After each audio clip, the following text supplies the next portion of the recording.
This is Drafting the Past, a podcast about the craft of writing history, and I'm your host, Kate Carpenter.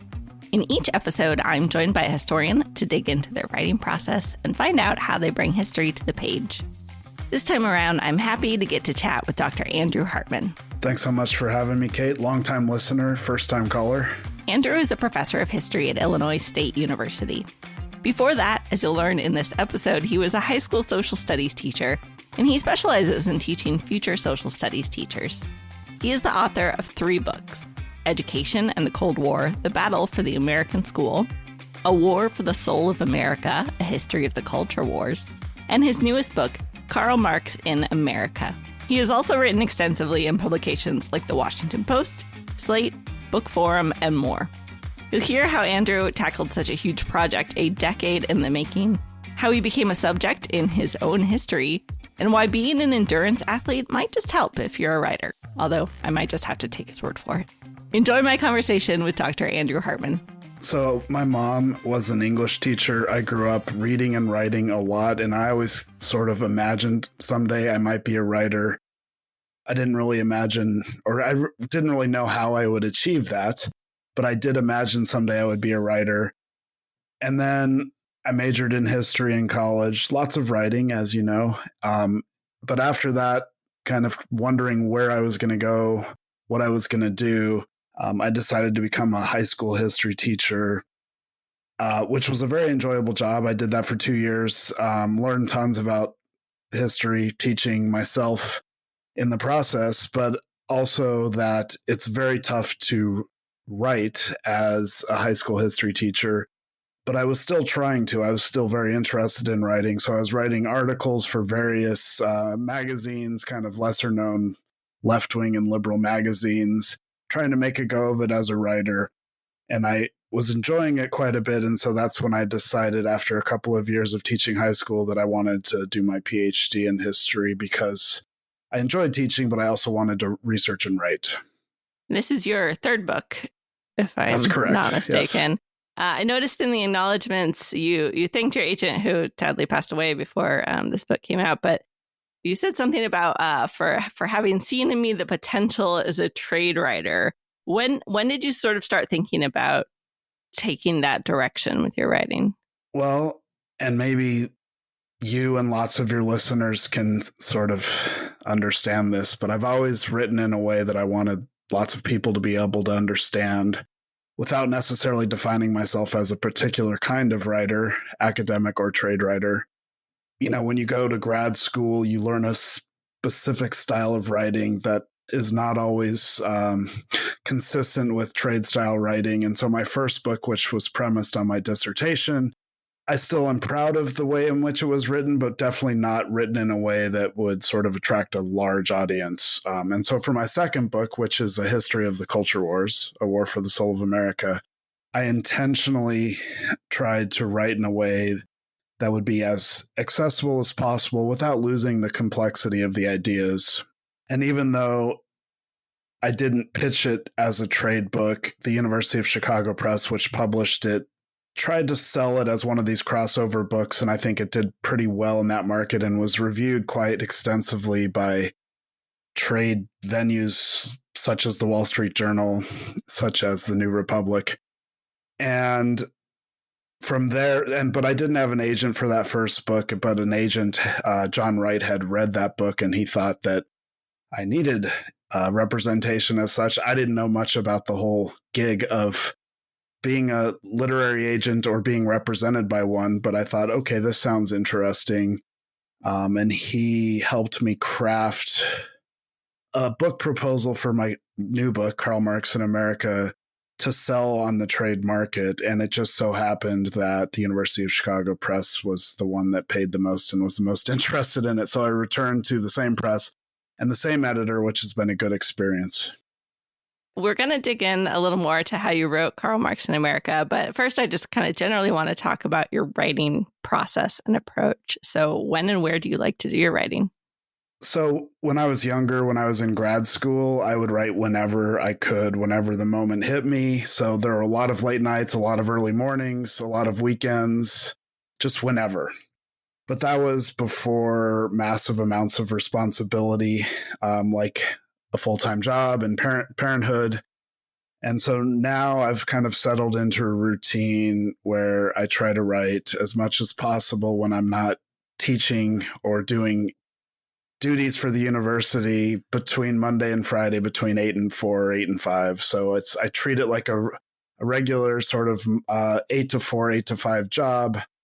I try very hard to carve out writing time on days I'm not on campus. And so Monday, Wednesday, Friday during the teaching year, I do my best to write all 3 of those days. And I do write quite a bit in the summertime, like try to write 5 days a week during the summer. And so it's kind of a grind, like if you want to be a full-time academic and in my case, a full-time parent, you have to grind it out. So how do you like to organize yourself, both your sources and your physical writing? I don't recommend this to any other writers. Basically, I'm doing the same thing I started doing even before graduate school. I take notes on Microsoft Word and just organize it in that way. It's old school. I know that there are new forms of software that people have found very useful. But I just have decided never to take the time to learn the new software because this has always worked for me. Increasingly, as I get older and I guess wiser about my own writing process, I take far fewer notes than I used to. So that kind of saves the time, especially when I'm reading secondary literature. I used to take extensive notes on secondary literature out of, like I think we all go through this just out of a sense of insecurity about my own knowledge and my own sort of take on things.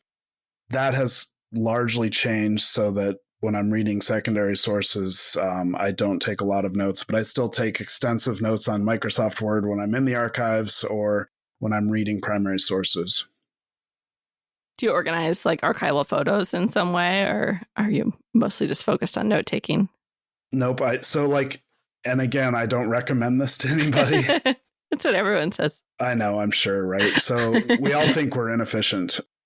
When I go to archives, I do most of my note-taking in the archive itself because I know myself. And if I just take photos of particular sources, I'm much less likely to actually spend the time necessary to go over those sources when I get home or whatever.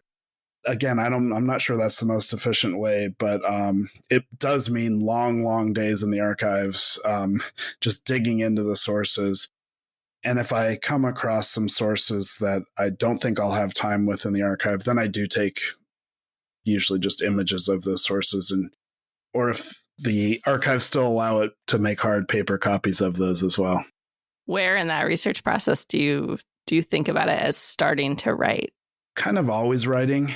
For me, the writing and research process is very interrelated. I'm sure that's true of lots of historians. Like when I write a book proposal, it's before I've really done tons of the archival research I know I still have to do. And so just constantly writing. I used to be a regular blogger for the Society of U.S. Intellectual History blog.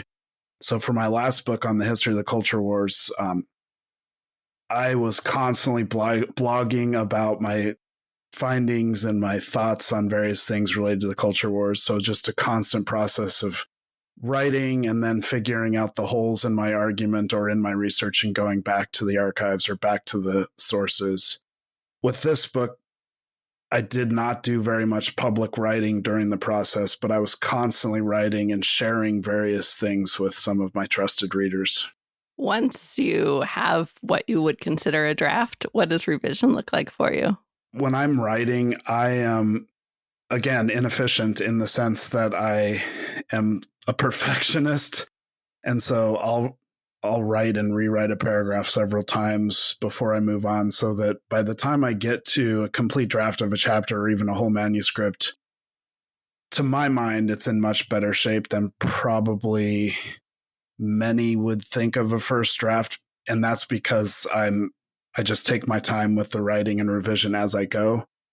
But of course, that's usually before somebody else has read it. And then, I have about 8 people whom I trust to read my drafts. And once I get feedback from them, then there's usually pretty major revisions. And that's not even including the feedback I get from my editor, who at Chicago, Tim Mennel, he's an excellent, very close reader of my work.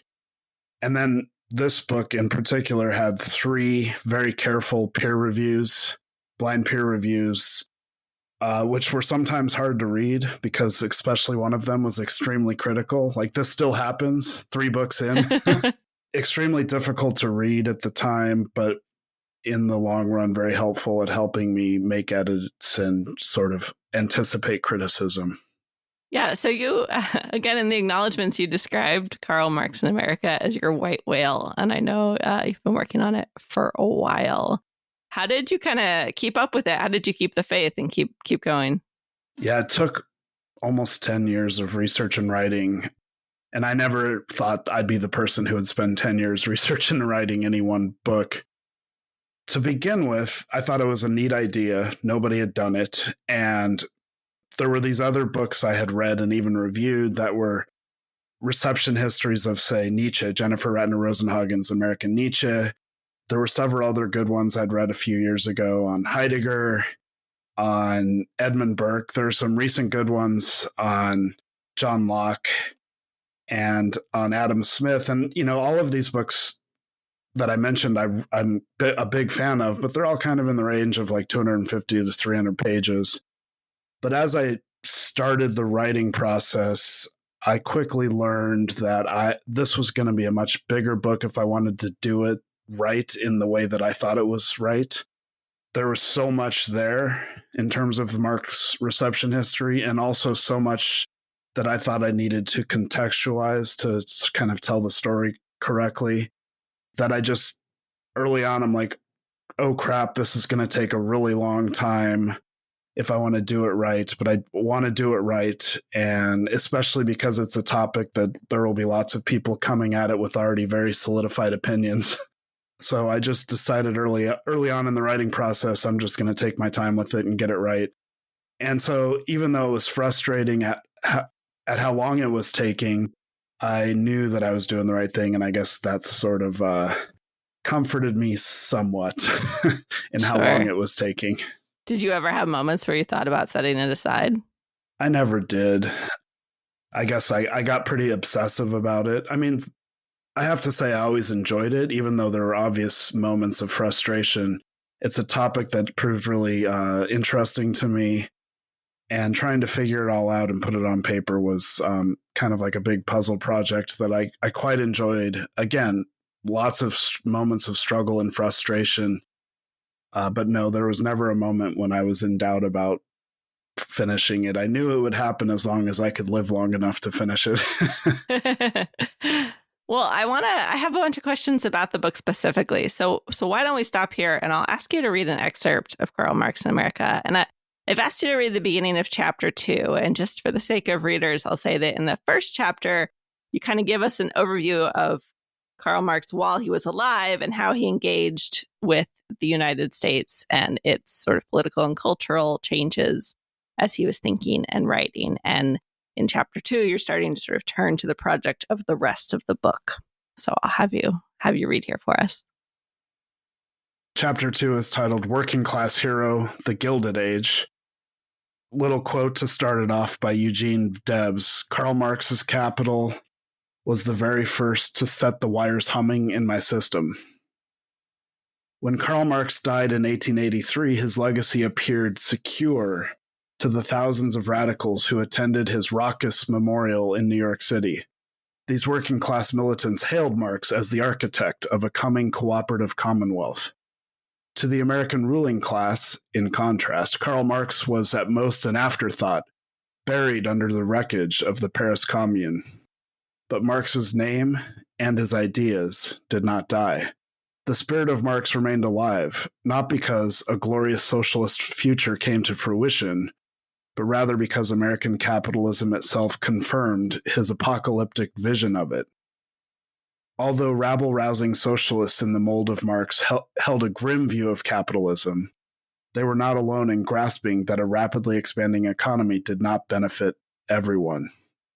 In the United States, where capitalism experienced explosive growth after the Civil War, critics were relatively few, but not entirely ignored.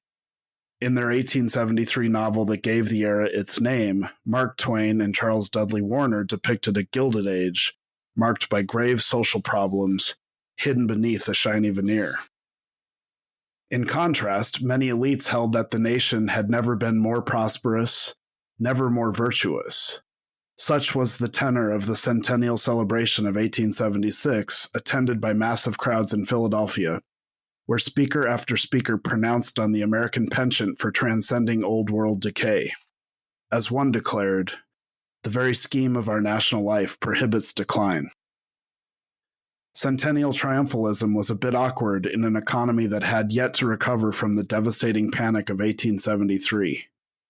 Lingering depression meant high rates of unemployment, and for those workers lucky enough to hold on to their jobs, deep wage cuts.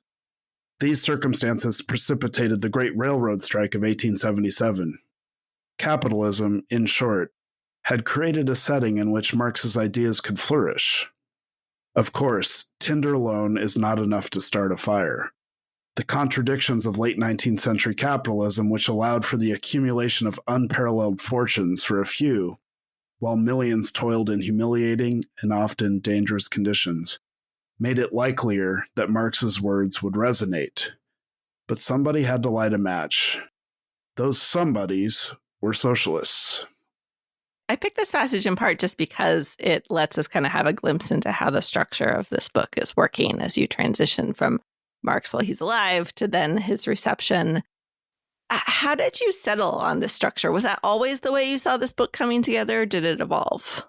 I think it was always the way if I can remember correctly, always the way I thought it would be structured. But when I started writing in particular, it became more concrete in my head. And that is that the subject and method were kind of the same, or one and the same, in the sense that I'm writing about one of the most famous philosophers in the modern world who had a very materialist conception of of how history worked, and that concrete political and economic changes shaped the larger social, cultural, and intellectual milieu.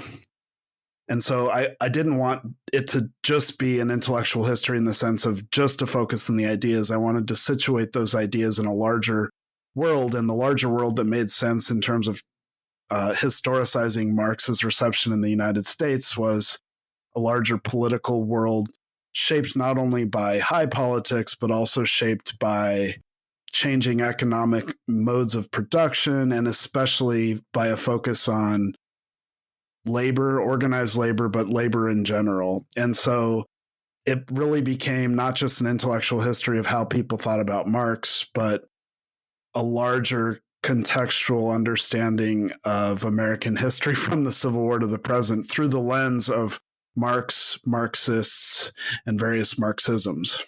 Yeah, I mean, as I said to you ahead of this, like you're basically writing a U.S. history survey that is then also in this intellectual history, which seems like a lot as a writer to sort of like keep all those parts going, make sure the balance is all there. How did you juggle that? How did you think about putting that all together? That's an excellent question, but also a tough one for me to answer because it just all seemed to make sense as I was writing it, at least to me. But that is, so in each chapter, if I could just like read some of the chapter titles, there's a particular version of Marx that seemed most paramount in terms of how people in the United States were reading and understanding Marx. Well, the first chapter, as you already stated, was just about Marx's thoughts on America for the most part. And so it's titled American Revolutionary because he wrote so much about not just the United States, but the Civil War in particular, and thought of it as a revolution, a world-shaking revolution. As I said in chapter 2, Working Class Hero, The Gilded Age, that is, to me, indicative of the type of Marx that people were reading and writing about and thinking about in this time period, because they really did focus on his labor theory of value in relation to power and capital. And so that was the version of Marx. And so like the history surrounding that was a history of industrial capitalism's emergence in the United States and the ways in which organized labor and also various organized socialist movements emerged to challenge the seemingly titanic, unparalleled power of capital in the Gilded Age. Chapter 3 is titled Bolshevik, the Russian Revolution, because this changed entirely the ways in which people thought about and read about Marx and wrote about Marx, because they had this revolution that took place in the largest country, at least geographically speaking, in the world, and self-avowed Marxists had come to power, and so there was no way that people who were Marxist or socialist in the United States could think about Marx without taking account of the Bolshevik Revolution, and so on and so forth. And so each chapter to me became like a sort of self-encased history of how Americans were reading Marx in a particular context. And so I really thought about what kind of context I had to provide in order to be able to teach readers or show readers that this particular Marx almost seemed not inevitable. Nothing's inevitable in history, but almost seemed kind of overdetermined. This is not a short book as a result, but I have to imagine that there was still a lot of things that you couldn't include, that you had to pick and choose. So how did you think about what would go in and what you would leave out? It's a 600-page book, and that's after massive edits and cuts forced upon me by my very sane editor, because it could have been 1,000 pages. And as you said, there's just I guess one of the most surprising findings to me that I now know that I didn't know 10 years ago when I started this project was just how many people wrote about Marx, thought about Marx. I knew it'd be a lot of people, but it just seemed, especially in the 20th century, that everybody who was anybody was thinking about Marx. And there was a long time when I wanted to put them all in there. And I very quickly upon writing learned that I couldn't do everything with this book, and that there would be, as a result, some people disappointed. And the reviews have shown that some people are disappointed I didn't include X, Y, or Z. But it was impossible to do everything, and even in 600 pages. And I guess I focused on, as I sort of said earlier, those aspects of Marx and Marxism that seemed most revealing about that time period in my eyes. And I think I'm happy with the choices I made, but I know not everyone will be. I'm always interested for intellectual historians that it seems like there's a real challenge that intellectual history can get very non-concrete, I guess is how I'd put it.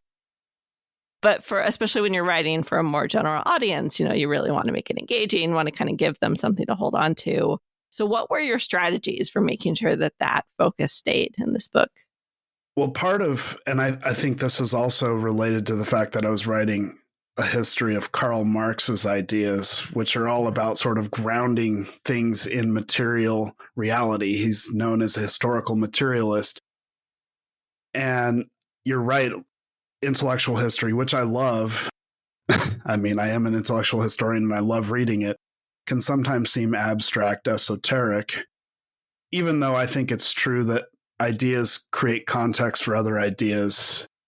But in writing a history of Marx, I believed that it would become most relevant to people in terms of understanding the ideas in relation to their lives if I could root them in something that seems more concrete to people, which is often politics or labor movements or the economy, which is also an abstraction, but whatever.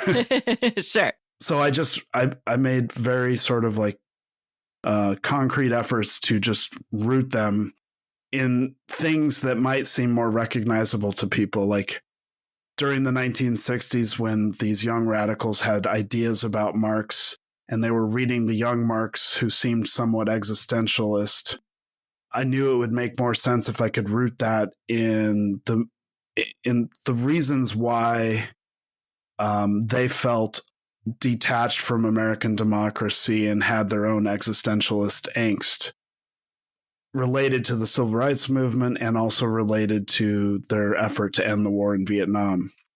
And those would be anchors that readers would be able to sort of connect with.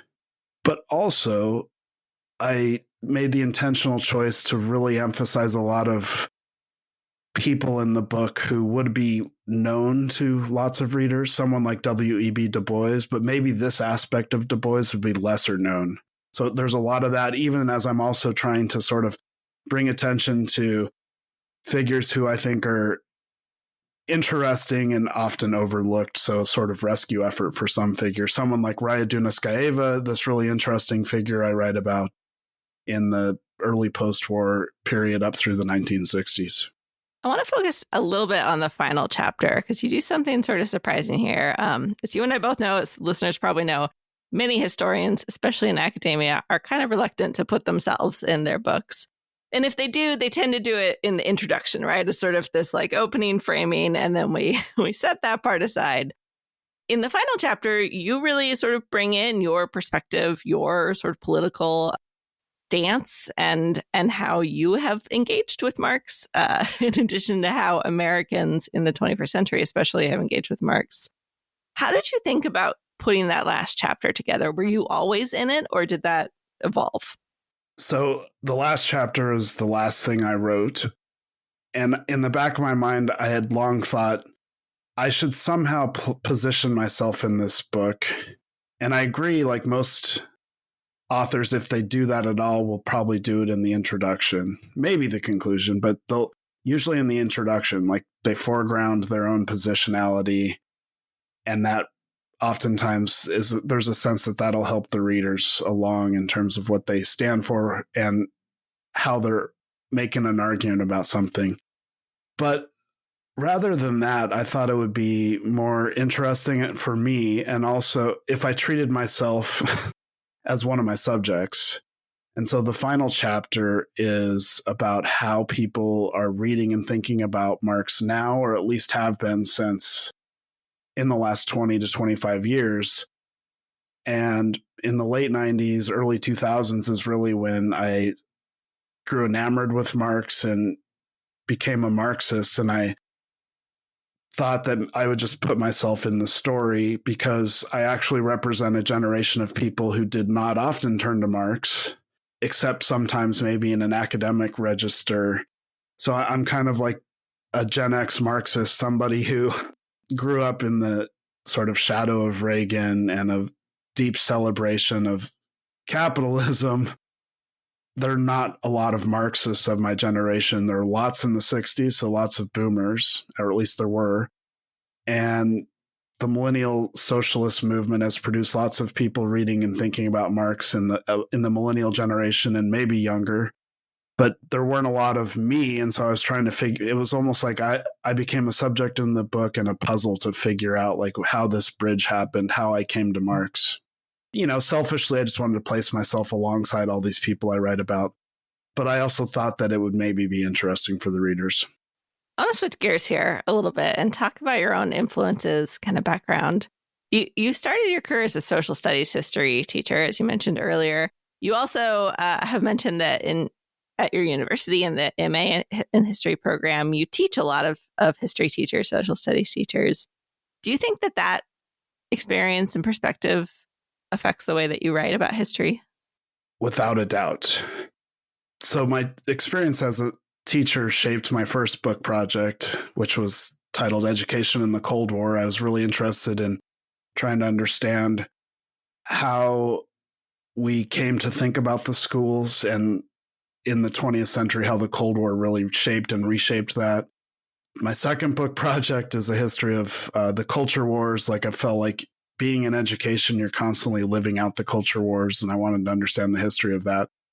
This book there's not such an explicit connection, but a couple of things I think my experience as a teacher and also as a teacher of teachers has always shaped my writing and scholarship. And I try to write in a clear fashion so that, like, for example, a high school history teacher could understand this and make use of this in the classroom. To me, that's really important.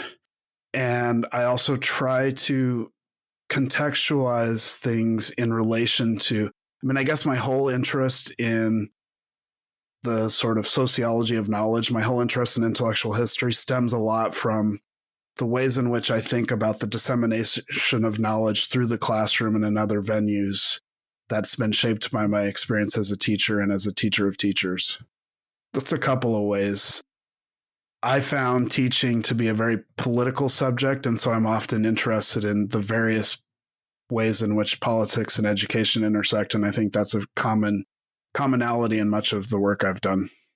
This question is perhaps less to do with writing, but I'm curious to know, when you were teaching history teachers, do you get pushback of like, I can't present this in the classroom, or there's no way I can go into this kind of nuance? Well, so, most of my students are undergrads. Okay. And they have, most of them, not all, but most of them just have zero experience in the classroom. So for better or worse, they often turn to me as a sage, but they're also comparing what I'm teaching them to what they're getting from other professors, both history professors and in other disciplines, and especially their professors in the College of Education. And so they're getting, I think, lots of different messages. And one of the things I'm trying to teach them is that there's no one correct way to teach. You have to figure out what works for you, and you have to go with that. But I do try to broaden their perspective to make the case that you can push the envelope when it comes to curriculum. You can teach outside the sort of like narrow structure of lots of district curriculums. There are lots of ways to do this. So I try to give them the tools to do that. But more importantly, I try to demonstrate to them and open up their imaginations to the possibilities of what history education can look like, both politically. I think it's really interesting for teachers to challenge students, their sort of sense of the possibilities of politics, but also pedagogically, like there's lots of interesting ways to teach students history, the process of history, how to think like a historian without a sort of rote lecture style / multiple choice style form of assessment. I mean, I really do love the job, and it's kind of like lucked into it in the sense that my first year in graduate school, the sort of introduction to the discipline professor I had, Angela Zimmerman, she had us do this assignment in the second week of class, where we examined the job market and tried to think about how we fit into it. Now, this was in 2001. The job market, this would look a lot different now. It'd be a short assignment now, but sorry to say. But I'm not telling you anything you don't know, right? Certainly not. But one of the things I discovered at that point is that there was this sort of market for people like me who had experience and certification in teaching high school, who had PhDs in history, because there are several history departments across the country that train teachers, and they're looking for historians with experience in the public schools. And I thought, well, hey, that's me. If it gives me a leg up on getting a job, I'm going to kind of focus carving out my career in that way. And it proved to work. And ABD was hired at Illinois State University, which has this very large history education program that's one of the best in the country. And it's been a great career. And I really feel like teaching teachers just feels so tangible in a profession that often doesn't feel very tangible. Yeah, I like that. So earlier in our conversation, you mentioned that there were about 8 people that you looked to for feedback on your writing. How does the writing community and that kind of feedback affect you? Yeah, and I guess this is the community I've built just over many, many years of sharing my work, and it kind of ebbs and flows in terms of who I think will help me with any particular form of writing. Most of them I consider obviously friends. Some of them are very hard and honest readers, and I know I need a few of those, but not too many, because even after writing 3 books, the ego is a fragile thing, and you also need to hear from readers who like certain things about your writing. And so I try to balance that. I have some readers who have tons and tons of historiographical background who can say, well, have you considered this historian's argument and this? I have others who are really good with the writing, you're not exactly clear here. And others who are just this argument's making no sense. And, I just have found that community I've built up, and it's just ad hoc.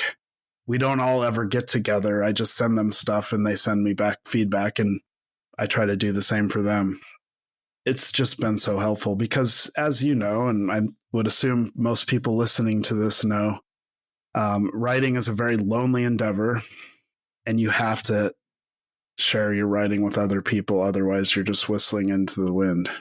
Are there other writers who you look to as sources of inspiration for your approach to writing? Would it be a cop-out to say Karl Marx? Yes, it would. Yeah, so many. And I really am attracted to good writing. A historian who, and I can't say like I've attained this type of writing ability, but I love Eric Hobsbawm's writing, especially loved his Age of trilogy. You know, these big synthetic books that were not only synthetic, but told a particular story about a long period of time. I guess to some degree, I've modeled Karl Marx in America off of like his books, The Age of Revolution, The Age of Capital, and The Age of Empire. I love those three books. And even The Age of Extremes, which is kind of like the 20th century version of it. I think ever since, even before I entered grad school, I was attracted to big books that told big sweeping stories or made provocative big arguments. One of the first history books that really convinced me I wanted to be a history teacher was Howard Zinn's A People's History of the United States. It was written very clearly, made a huge argument. It was provocative. It made me rethink everything I thought about U.S. history at the time, which wasn't much, and that's probably to whom he pitched the book. And so it's that style of writing and that style of historical writing that I've always been attracted to. What's the most influential writing advice you've ever gotten? Can't remember who said this. It might have just been something I read on social media.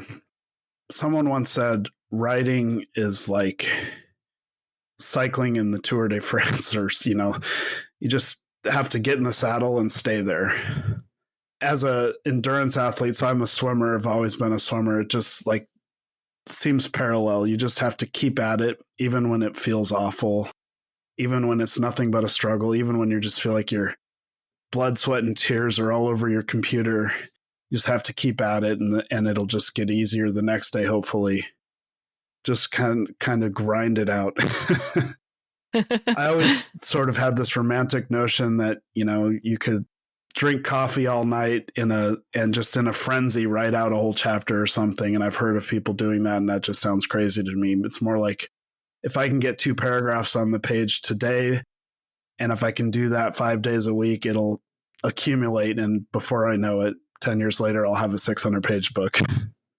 Well, I know you mentioned before we started recording that it's been a busy summer. You've been talking to a lot of people about Karl Marx in America, and you're headed into another busy semester where I know you'll be focused on teaching. Is there anything on the horizon for a next project, or are you just sort of blank slate at this point? I'm a blank slate. I have maybe like 10 ideas, but I haven't really thought about them hard enough or taken anything seriously enough to like say with any certainty that I have a next project. And it's a weird place to be, because after finishing my last 2 books, even before that, I already knew what the next project was. But it gets to a point where I think I need a break from that. Not a long one, because I do enjoy the process of research and writing books, but right now I'm kind of a blank slate. Sure. Do you think, I know you write fairly frequently for public-facing outlets in more magazine length. Is that kind of a direction you'll focus for a while? Yeah, I think so. I have a number of books I'm reviewing, and that's enjoyable because I can focus on other people's work. Sure. Yeah, it's a nice break. Well, Dr. Andrew Hartman, thanks so much for joining me on Drafting the Past to talk about the writing process. Thank you so much, Kate. This has been fun. Thanks for joining us for this episode of Drafting the Past. If you like what you heard, share the episode with a friend, won't you? And leave a review online. You can also head to draftingthepast.com for links to the books we talked about today, show notes, and more ways you can support the podcast. Until next time, remember that friends don't let friends write boring history.